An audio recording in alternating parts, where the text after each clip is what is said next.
Buscando la verdad y abogando por la unidad nacional en pro de la paz y la seguridad en el Ecuador.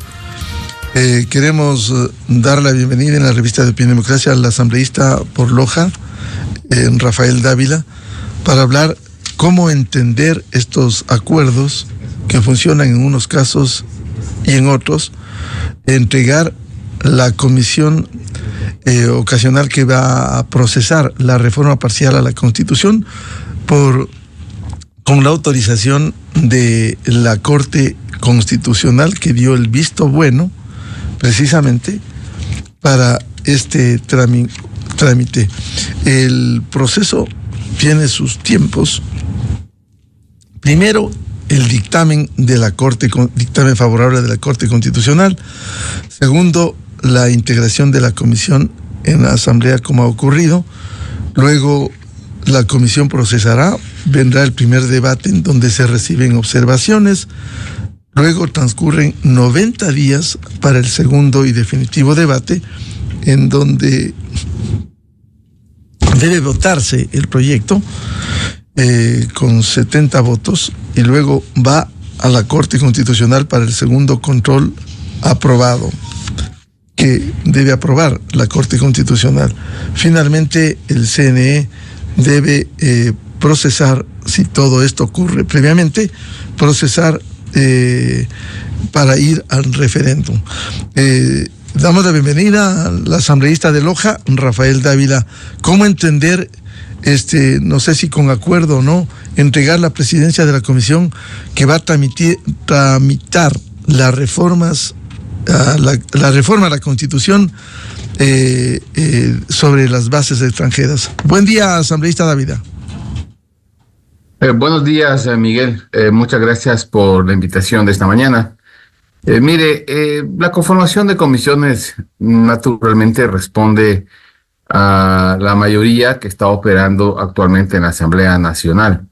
Hay una mayoría muy clara que conforma Revolución Ciudadana, Pachacuti, el Partido Social Cristiano y eventualmente algún apoyo adicional. Pero no me centraría yo en la dirigencia de la comisión, porque eso, repito, responde a la estructura mayoritaria que tiene el Pleno de la Asamblea. Lo importante es qué es lo que va a pasar con el tema que se ha puesto en conocimiento de la Asamblea Nacional, cuál es esta reforma a la Constitución de la República, al artículo 5 concretamente, para dar paso a la reinstauración, al permiso correspondiente para que se puedan instalar en el Ecuador bases extranjeras. Eso es lo que tiene que tratar finalmente la Asamblea Nacional. En la comisión, yo diría, Miguel, que de lo que conocemos hay posiciones bastante claras, ¿no? Creo que hay 3 asambleístas que tienen una posición contraria a esta reforma constitucional. Evidentemente es la asambleísta de Revolución Ciudadana, seguramente la asambleísta de Pachacuti y posiblemente también de la asambleísta Arturo Ucha, que viene del movimiento Claro que se puede, que auspició la candidatura de Yacu Pérez. Ahí hay 3 posiciones que podrían ser contrarias a esta reforma a la Constitución. Y el resto está Jorge Peñafiel de Construye, está también Natalie Murillo de ADN, que públicamente han señalado su posición favorable a la reforma constitucional que permita nuevamente la instalación y operación de bases extranjeras, claro, bajo ciertos lineamientos, bajo ciertas condiciones. Está el voto mío, que también es un voto claro. Pienso que es conveniente para el país recuperar esa fuente de asesoramiento internacional, de cooperación internacional para la lucha contra un crimen de la magnitud que es el crimen del narcotráfico, el crimen organizado y todos sus conexos. Son 3 votos que me parece están claros también. Y luego el 7º voto, porque somos 7 los integrantes de esta comisión, es el voto de la asambleísta Sofía Sánchez, que está allí en representación del Partido Social Cristiano. De las declaraciones que hemos escuchado en voceros del Partido Social Cristiano, ellos estarían también favorables a la reforma constitucional que permita la operación de estas bases extranjeras. Con lo cual, en la práctica, si esto se va en los próximos días, se irá configurando esta línea de cada uno, habrían 4 de 7 votos en la comisión, 4 de 7 posiciones, en principio favorables a la reforma constitucional que ha planteado el presidente de la República. Y eso es lo realmente importante. En la comisión, sea quien sea la persona que preside, al final las decisiones dentro de una comisión se toman por mayoría de votos de sus integrantes. Y al parecer, de las declaraciones que hemos escuchado, habrían 4 de 7 votos favorables a esa posición. Luego, finalmente, no se olvide que finalmente de la comisión lo que procede es la emisión de 1, si es posible, o seguramente habrán 2 informes. El uno será un informe de mayoría que puede alentar una de las 2 posiciones, y el otro será el informe de minoría, que es el que tiene que también recoger la posición que tenga el resto de integrantes. Esos informes, Miguel, finalmente son conocidos por el Pleno de la Asamblea Nacional. No se olvide que al final del día, en cualquier tema, es el Pleno de la Asamblea Nacional el que tiene la última palabra, la palabra decisiva, aquella que realmente ya genera consecuencias y que emite la Asamblea Nacional. Allí es donde tenemos que ver cuál es la posición de los 137 asambleístas. Y eso es lo que finalmente marcará el resultado del trabajo de esta comisión respecto al tema de la reforma constitucional. La reforma constitucional, para ser aprobada en segundo debate, necesita la mayoría absoluta, 70 votos. Sí, por supuesto. Eso necesita 70 votos. Así manda los informes de comisiones, el trámite de la reforma parcial a la Constitución de la República. Se necesita una mayoría absoluta, es decir, 70 de los 137 votos tienen que apoyar esta reforma constitucional. Yo quisiera señalar además que muchas veces se hace referencia a que esto abre la posibilidad a la reinstalación de bases militares extranjeras. Y no sé si el nombre correcto sea bases militares. No es el propósito que estos centros de operaciones se conviertan en bases de las cuales se pueda planificar operaciones militares a países vecinos o al interior del país, ¿no? Yo creo que está claro que este centro de operaciones que funcionó en Manta hace mucho tiempo, más que una base militar, era eso. Era un centro de cooperación internacional en la lucha contra el narcotráfico. Y eso es la lucha contra el crimen organizado. Bien sabemos que el narcotráfico viene acompañado de violencia, viene acompañado de criminalidad, viene acompañado de hechos horrendos desde el punto de vista humano.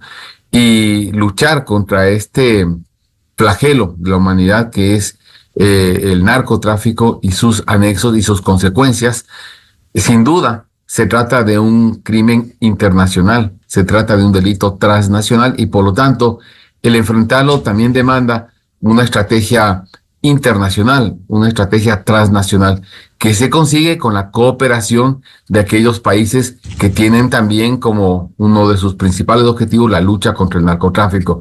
Llámele Estados Unidos, llámele Europa, Asia, y si en algún momento la cooperación de algún país del exterior ayuda a fortalecer las acciones del país.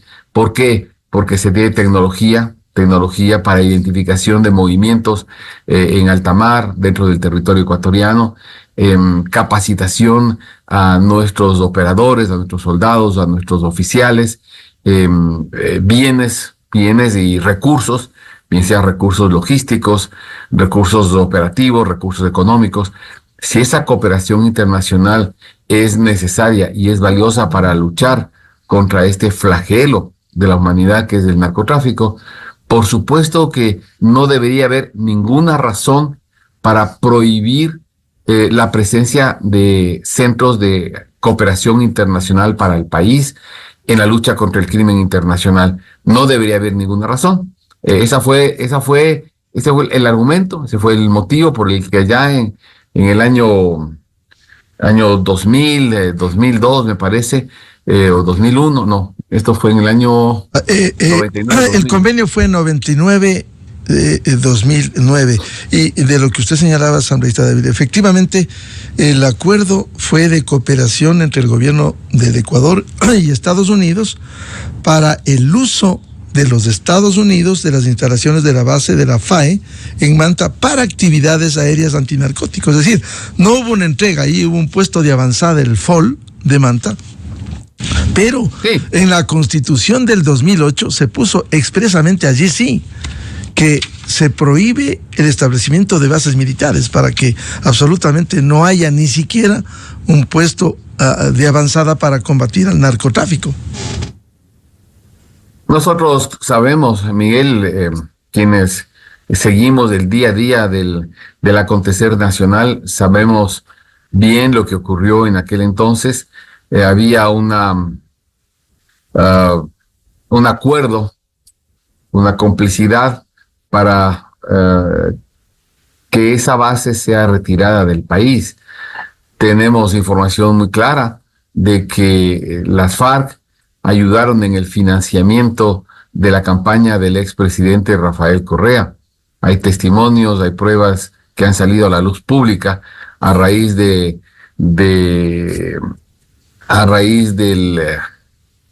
aquel evento en Angostura.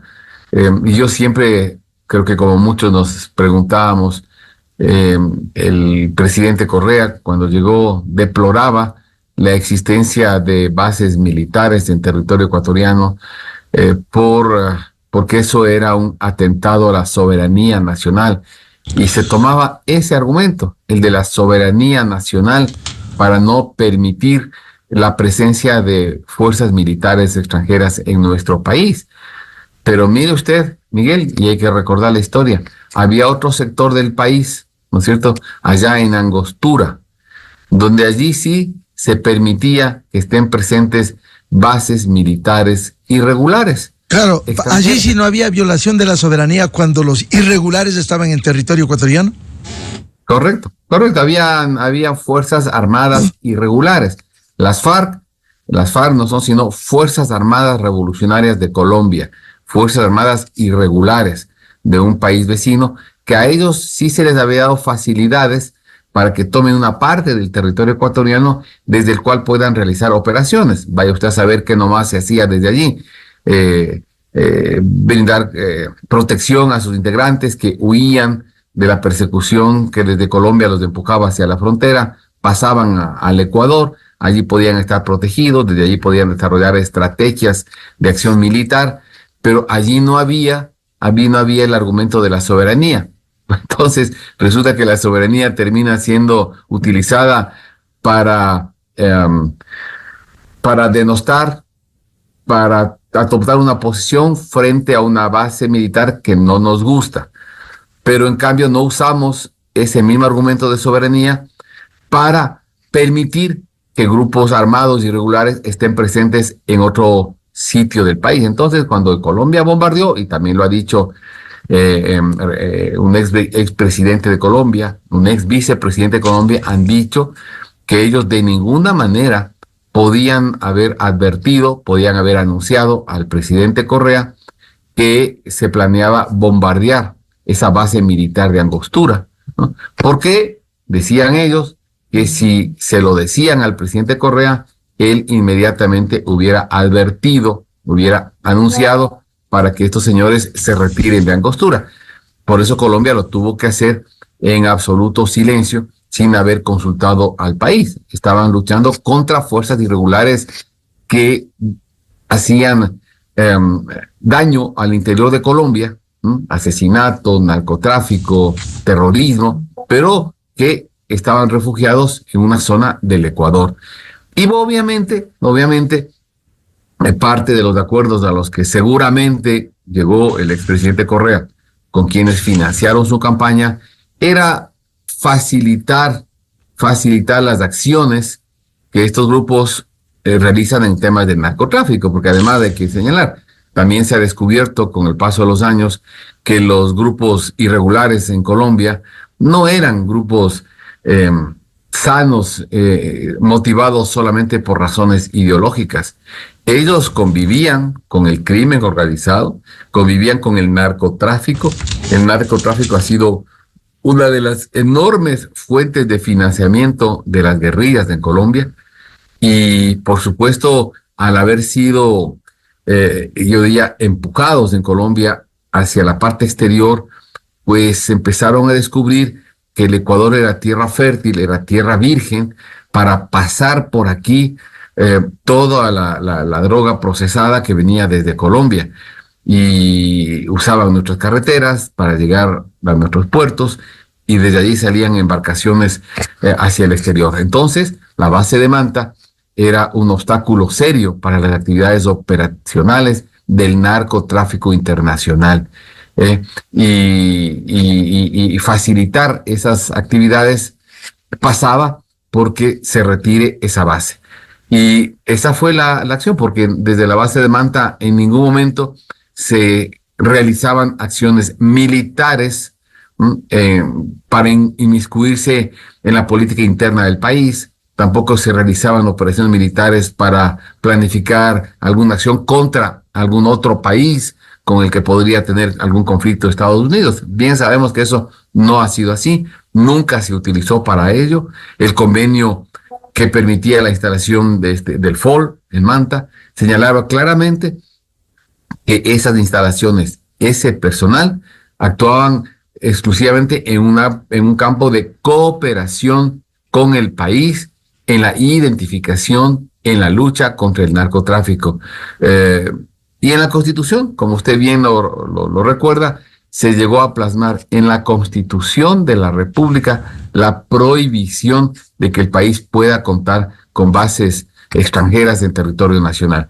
Y ahí hay que entender que si esas bases están promovidas, están diseñadas, están aprobadas para la cooperación internacional con el Ecuador, para la lucha contra el crimen internacional derivado del narcotráfico, pues allí es conveniente la presencia de ayuda internacional. Y la reforma constitucional que se ha planteado, en mi punto de vista, es pertinente.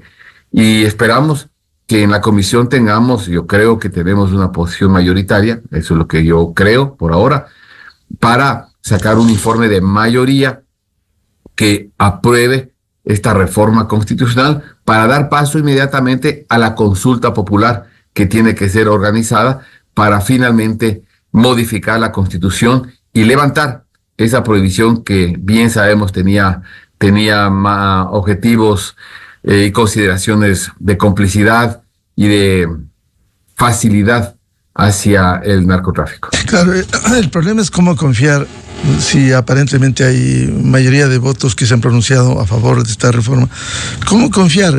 Ejemplo, en la Comisión de Fiscalización había un asambleísta social cristiano que votaba a veces con la Revolución Ciudadana y a veces no. Es decir, uno no puede confiar. Resulta muy difícil confiar en la palabra en esas comisiones. Sí, la verdad es que no solo en el mundo de la política, ¿no? Yo creo que en cualquier actividad en el campo, no sé, empresarial, cultural, social, deportivo, al final las decisiones las conoceremos en el momento que se esté votando y ahí sabremos cuál es la posición de cada uno de los integrantes, Miguel. Pero no se olvide, ni siquiera es la comisión la que va a resolver este tema. De la comisión se emiten informes. ¿Qué es lo que va a pasar en la comisión ahora mismo? A ver, tenemos que primero conocer ya formalmente el proyecto que ha sido remitido a la misma y se abre un periodo para escuchar posiciones de diferentes sectores. Seguramente la presidenta va a invitar a personas pro prohibición de bases extranjeras en el país, pero también va a invitar, porque así se lo pediremos, el resto de integrantes de la comisión, va a invitar a personas que también tengan una posición pro instalación de bases extranjeras, y tenemos que nutrirnos de conocimientos, tenemos que escuchar a todos, naturalmente. Y de la comisión, Miguel, finalmente tendrán que salir finalmente dos informes, uno de mayoría y otro de minoría. Esos informes luego son conocidos por el Pleno de la Asamblea Nacional, y es allí donde finalmente se va a decidir. También hay que recordarle, Miguel, permítame recordar que en la comisión mismo de fiscalización a la que usted hace referencia, en algún momento, fíjese usted, dentro de la propia comisión se ganó una posición contraria, por ejemplo, al juicio a la fiscal general del Estado. Y en la propia comisión de fiscalización, aún presidida por una asambleísta de la Revolución Ciudadana, allí mismo finalmente la resolución fue que no procedía el juicio político a la fiscal. Vea usted, entonces no es tan importante quién conduzca finalmente la comisión, ¿no?, cuanto la posición que tengan los 7 asambleístas. De allí saldrán, repito, de la postura, de la posición, del pronunciamiento de los 7 asambleístas, van a salir 2 informes, que ambos deben ser conocidos por el Pleno de la Asamblea Nacional. Y allí usted podrá ver a ver quiénes están en contra de esta reforma constitucional. Pues Revolución Ciudadana, está Pachacuti, seguramente algunos de los diputados independientes pueden también esa posición. Quienes que han expresado públicamente contrarios a favor de la reforma constitucional que levante la prohibición constitucional.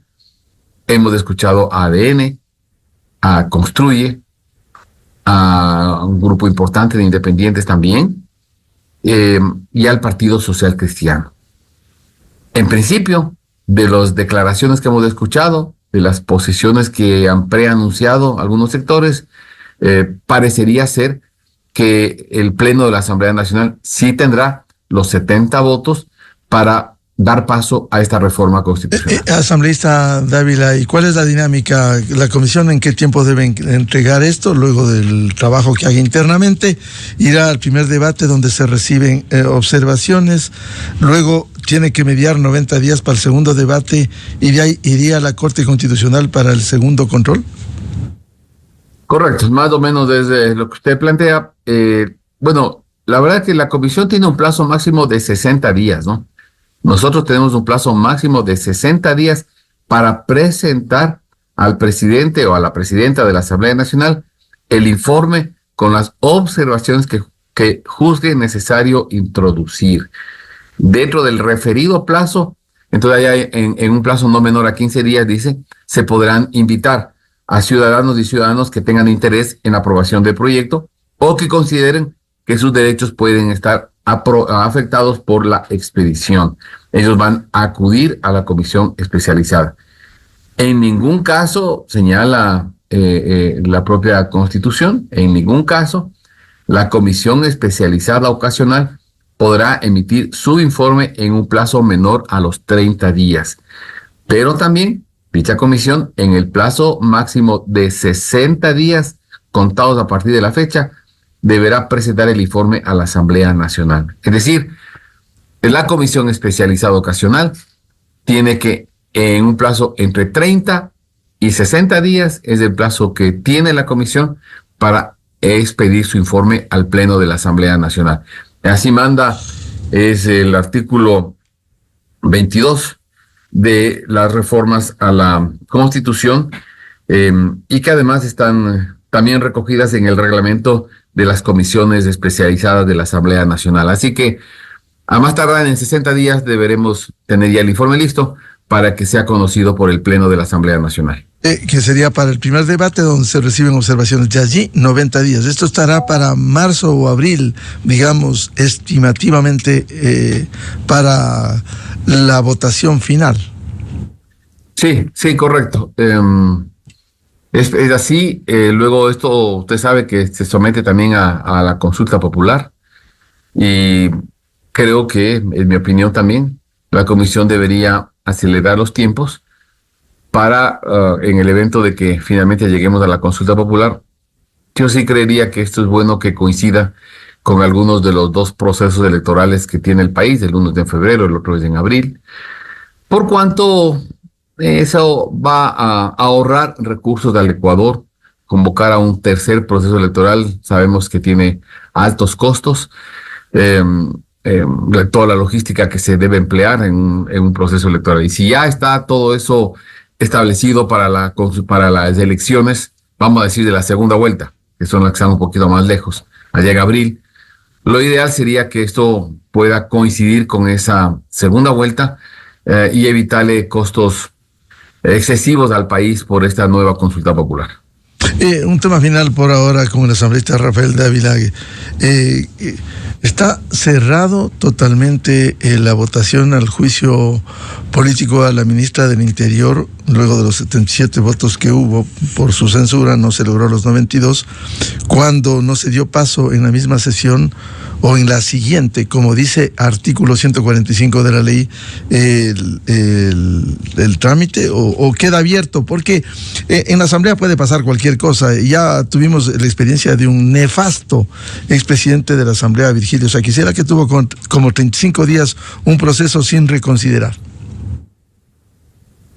Sí, en teoría, Miguel, en lo formal, el proceso no está cerrado, en lo formal, porque efectivamente no se dio paso al pedido de reconsideración de esa postura. Pero yo le veo mucho más difícil, ¿no? Mucho más difícil que eso pueda ser reconsiderado, porque ya construye y ADN, básicamente, por mencionar dos sectores, han tenido una posición muy clara, es contraria a la censura de la ministra Palencia, y sin esos votos, pues no es inoficioso presentar el tema para una reconsideración. Yo pensaría que en la práctica el tema está cerrado. Formalmente no lo está y hay todavía esa posibilidad de plantear la reconsideración. Veamos qué pasa. Si alguno de los sectores de aquellos cambiaran de oposición, pues se podría retomar el tema, pero lo veo muy difícil, ¿no? Han sido también muy claros en esa línea y no creo que en la práctica haya posibilidades de una reconsideración a ese juicio político. Es decir, se quedarían los 77 y con ellos se cierra. ¿Y usted se siente satisfecho de haber votado por la censura y destitución? Sí, Miguel. Sí, nosotros, yo como le había expresado en algún momento, para nosotros era y me refiero a nosotros, quienes formamos parte del movimiento Suma, era una evaluación de las políticas de seguridad que se han regido en el país en el actual gobierno. Creemos que en esta materia sí hay espacio para una labor mucho más contundente, mucho más determinante. Tenemos ejemplos en países que han frenado a raya al crimen organizado, a la criminalidad y a la violencia.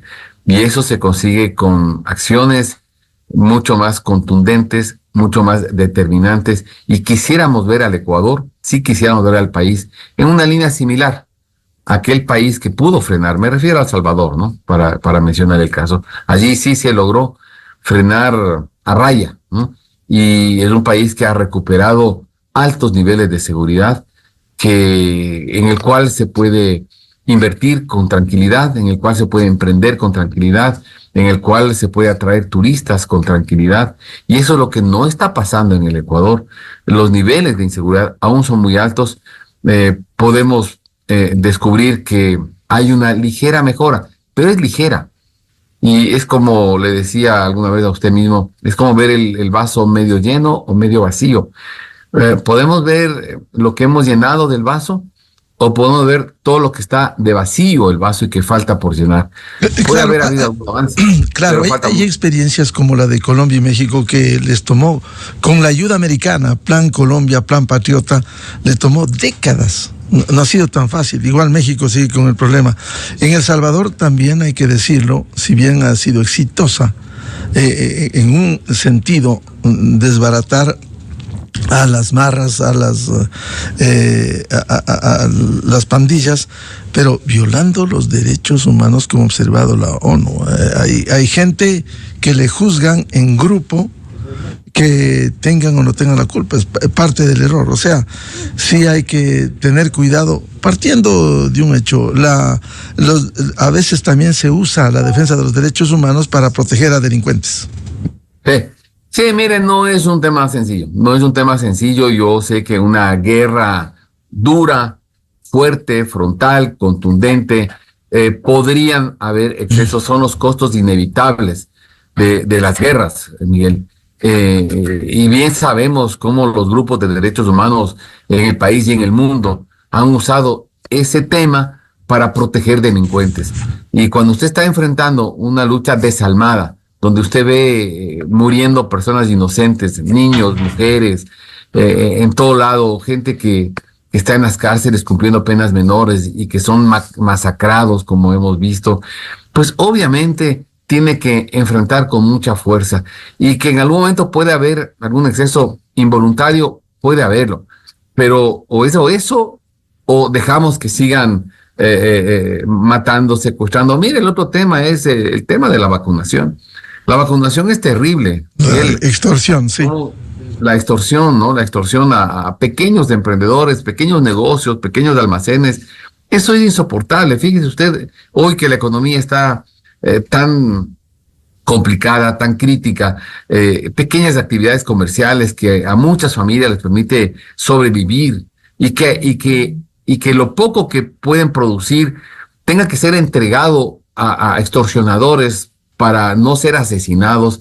Pues eso es impresentable, y eso pasa todos los días en el Ecuador, en enormes extensiones del país. Entonces, nuestro voto fue una señal clara, decirle: no estamos satisfechos con los resultados, el país no ha recuperado niveles satisfactorios de seguridad, y la señal de ese voto es: esto requiere más contundencia, más determinación y mejores resultados, que aún no los ve el Ecuador. Claro, para concluir, no importa el voto que hayan votado a quien, como usted, ha criticado tanto a la Revolución Ciudadana, votar juntos con la tesis que plantearon ellos en el juicio político, que buscan impunidad. Ellos buscan impunidad.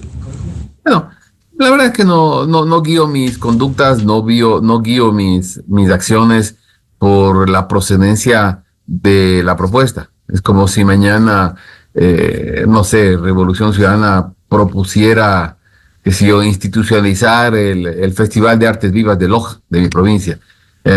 Pues yo no puedo decir, es que como lo propone la RC, yo tengo que votar en contra.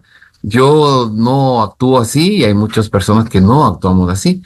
Estamos analizando el contenido de la propuesta, porque si no volvemos, pues Miguel, a esa práctica perversa de la política ecuatoriana, donde resulta que los temas se aprueban dependiendo de quién vienen y no de su contenido, ¿no? Y muchas veces no aprobamos temas importantes para el país, que en su contenido, en sus argumentos son válidos, pero como el que propone es un enemigo político mío, es un adversario político, entonces yo me voy a negar, aun cuando pueda ser conveniente para el país.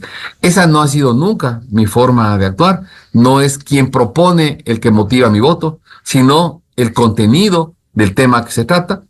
Y en este caso se estaba juzgando, si usted quiere, juzgando la política de seguridad en el país. Claro. Que es aún insuficiente. Claro, lo que hemos dicho es que en política seguimos 45 años de esto. No hay ingenuidades. O sea, usted decía el Festival de Arte de Loja, muy loable, pero en política hay lo que se llama el toma y daca. ¿Y sabe qué iban a hacer si había los 92 votos? Tenían planificado una campaña internacional con los 92 votos, incluido el suyo, que hubiesen dicho: esta es la ministra que tumbamos, que se metió a la Embajada de México y no le da el salvoconducto a nuestro perseguido político, entre comillas, al señor Jorge Glass, que tiene dos sentencias. Bueno, esa es la lectura que se puede hacer internacionalmente. Pero digo una cosa, Miguel, yo creo que la comunidad internacional tampoco está conformada por un grupo de ingenuos, ¿no?, a los que ustedes pueden engañar fácilmente. tampoco es así. Lo hemos visto en la Corte de Justicia Internacional. Mire usted, como de alguna manera en este pedido de México de medidas cautelares han sido absolutamente justos en su pronunciamiento y fallaron, digamos, a favor del Ecuador. Entonces no es que usted le pueda poder engañar a la justicia internacional. Está claro, ahí están todos los argumentos, todas las grabaciones en el juicio político desarrollado en el Pleno de la Asamblea Nacional. Ni siquiera se topó el tema de la incursión en la Embajada de México. Ni se lo topó, y en la resolución que se preparó estaba absolutamente retirado ese tema. Entonces, cuando ustedes llegan a un organismo de justicia internacional, van a leer los argumentos, van a leer los hechos y las resoluciones, las sentencias, que es lo que realmente importa al momento de hacer justicia. Si la parte interesada quiere usar el tema de incursión en México para justificar esta censura, podría hacerlo en el plano político. En el plano de la justicia no lo podría hacer, porque no hay ingenuidad en jueces internacionales.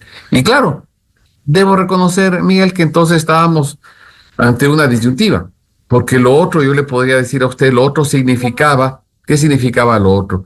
Estar de acuerdo con las políticas en materia de seguridad que aún siguen siendo tenues, aún siguen siendo débiles, aún no le están dando un nivel razonable de seguridad al Ecuador, y tampoco podíamos aupar acciones que en el corazón, en la vida diaria de millones de ecuatorianos, aún es insatisfactorio y aún causan dramas, dificultades, asesinatos, crímenes, extorsiones, y de alguna manera el mensaje era no es adecuada la política de seguridad, y es el mensaje que quisimos enviar. Claro, efectivamente hay muchas cosas por hacer y el Ecuador necesita recursos, fortalecimiento, efectivamente así es. Bien, al asambleísta Rafael Dávila, independiente de Loja, le agradecemos la atención a la revista de Opinión y Democracia. Muchas gracias a usted por la invitación, Miguel. Siempre a las órdenes. Buenos días. Muy amable. 7:19 en el territorio continental ecuatoriano. Vamos a una pausa y buscando la verdad. Volvemos. Invitados, el ingeniero Ramiro Páez, exfuncionario de CP Petroecuador, director de Repsol en varios países, gerente de Petrolia en Ecuador, experto en estos temas, y el doctor René Ortiz, el ministro de Energía, para hablar sobre el futuro de los EP, la administración del oleoducto de crudos pesados. Desde 1984 con